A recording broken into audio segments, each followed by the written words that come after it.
What's up, guys? Today I'm going to be talking about the top 10 saddest moments in One Piece. Now, these are the moments that are emotional and impactful. Start with number 10, which is Nolan the Liar.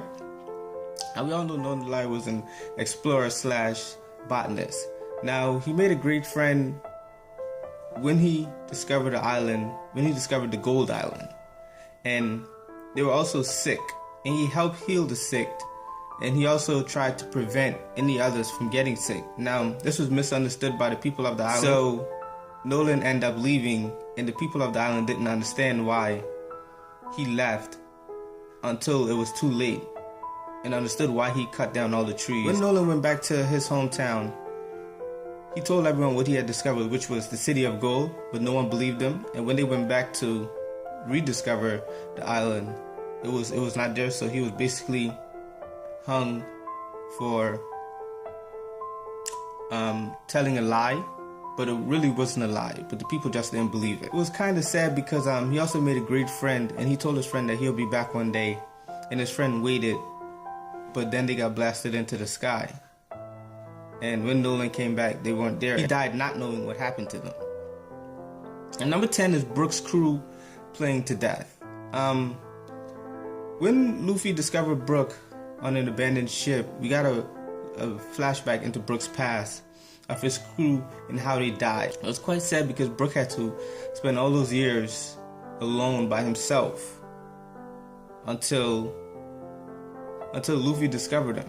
It was a tremendous change for Brook because he had given up all hope, and to see a guy like Luffy come by and give him hope again, it brought joy and tears at the same time. Number 8 is Chopper's past. Now, Chopper wanted to help his master slash doctor, Dr. Hairloop, by finding an all-cure mushroom, which ended up being poisonous. And Chopper also had a hard time with his reindeer family as he was being casted out for looking different. So, Chopper's backstory was sad, and also knowing that he only tried to help, but he ended up hurting instead, which was even more sad. So now number 7 is Bon Clay. When Luffy was going to Impel Down, and also before they ended up in Impel Down, where Bon Clay sacrificed his freedom to help Luffy's crew escape, and they reconnected in Impel Down, Bon Clay overcame fear, and he overcame a miracle to help and encourage Luffy to get over his illness. Now, basically, Bon Clay earned this spot because he chanted for Luffy until Luffy got better, and Bon Clay exhausted himself to the point of passing out, and he was forcing a miracle to happen, which was kind of sad.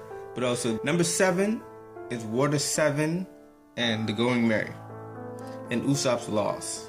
Now, this chapter of the story was very, very, very, very sad. Now, we also missed the Going Merry because it was a ship that you got connected to and you saw spiritually.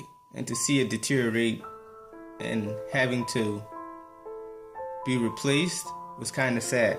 And also, Usopp's will to fight for the Going Merry to keep it afloat one last time, each and every time, was kind of sad as well. But the reality of the situation was, it was a lost cause. But he refused to give up. And he also ended up fighting Luffy over the ship, which was extremely sad because we all know he couldn't beat Luffy, but he stood for what he believed in as a man, thought was right. Alright, now, the top 6 moments. Now, these top 6 moments almost brought tears to my eyes personally. Now, number 6 is Robin's will to live. Now, Robin's will to live was extremely powerful. She cried. She wanted to give up her freedom to save the crew, but in the end, she cried out for their help and for a second chance at life, because she never had friends, she never knew friends, and this was one group that she felt connected to. Now, the most heartfelt moment about this whole section was when Spendam was pulling Robin away, when she bit on the brick wall to try and save even a minute of an extra time. She cried, she fight, and Spendam was just being a dick. He was just treating her horrible. But this whole moment, when she cried out that she wanted to live, and seeing that the Straw Hats took it serious and they each put their life on the line to help her, You couldn't ask for more in a friend. Now, number 5 is Sanji leaving the Baratie. When Sanji left, he bowed down and thanked Zeph. Now, at the beginning of this, we didn't think much of it by seeing him cry, but we also got a little sneak into Sanji's past, where we discovered how he met Zeph, how Zeph took him in, teach them how to cook, and now he's gonna leave to find his dream, and how Zeph lost his leg. In the manga, he ate his leg. He chopped it off, ate his leg, gave some to Sanji. But in the anime, he lost it in the water. It got caught in the chains, and he gave it up to save Sanji.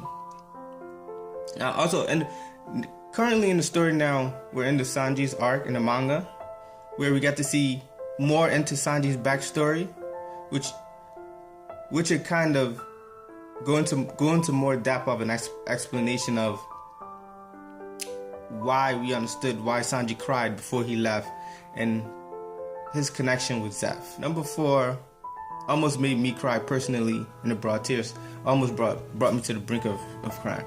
Was Sabo's death and his return. Now, when Sabo died because of the Celestial Dragon shooting him when he was setting out to sail to become a pirate, when Luffy and Ace found out the news, Luffy cried, and they each made a vow to themselves that they were going to become strong and become strong pirates. Now, they all believed that Sabo had died. But furthermore in the story, when Sabo returned, Luffy couldn't believe it, and he just started crying immediately. Keep in mind, this is a heartfelt Luffy that been through a lot of pain, endured it, and to see his brother come back alive, he just broke down and cried, and he couldn't believe it. He couldn't even speak, for that matter. And to see how all of this turned out, it was really sad, and you couldn't ask for more. Now, the top three. Grab some Kleenex. Number 3, Luffy's loss at Marineford and Sabaody. Both of these brought Luffy to the brink of death and the brink of exhaustion. Now, Luffy had just got out of a battle with Moria, and straight to that, he went to Sabaody, where he suffered a minor defeat by the admiral, and his whole crew got disbanded and sent to where he believed they wouldn't be together again. And he just cried and broke down. He just said that he couldn't protect his crew. And when he got sent to the Amazon Lily, he tried to find his crew, but a whole other problem came up where he had to help and save Ace from being executed. Now, all of these triumph into one huge loss. Now, as he has to impel down, he went through a whole list of trials and tribulations just to get to Ace, and in return, Ace wasn't there. So he had to go to Marineford to try and help Ace, and he also went through more trials and tribulations, which eventually led to Ace's death. Now, we saw everything that Luffy overcame through fighting Magellan with the poison, losing a portion of his lifespan. We saw him lose so much, and to inevitably fail. And when he woke back up on Amazon Lily, he just said that he don't think he can be Pirate King. He's so weak, and this was just a really, really, really sad moment to see him realize something that he dreamed of as a child that he couldn't obtain. Thank goodness Jinbei brought him back from that harsh reality, and to see that it gave him hope again. His crew gave him hope again, and Jinbei, which helped him to realize that. So that moment overall was a really extremely sad moment. Now, number 2, which is Ace's death. Ace's death was very, very sad, and arguably one of the saddest deaths in an anime. Now, to see how Luffy went through everything from Impel Down, from Sabaody to Marineford, and to see that in the end Ace died, it made this moment so sad. And to see that he actually rescued Ace, and then to see all of that just wither within his hands, and he couldn't do anything about it. Anything. So that moment almost made me cry for Luffy's sake, because he tried so hard.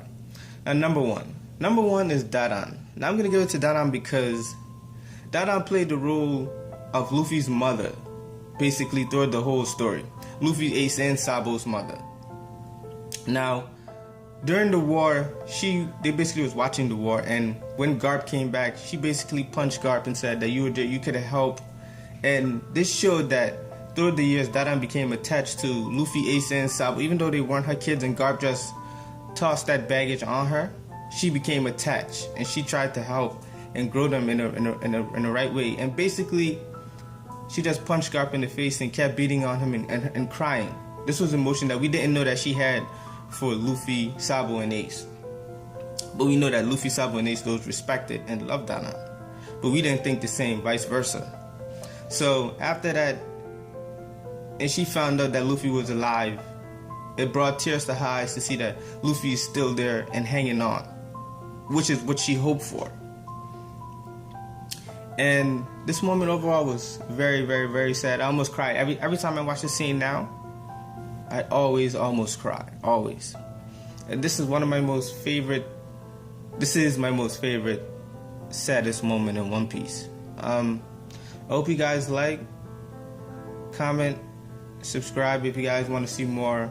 And that's it, guys. Thank you for watching.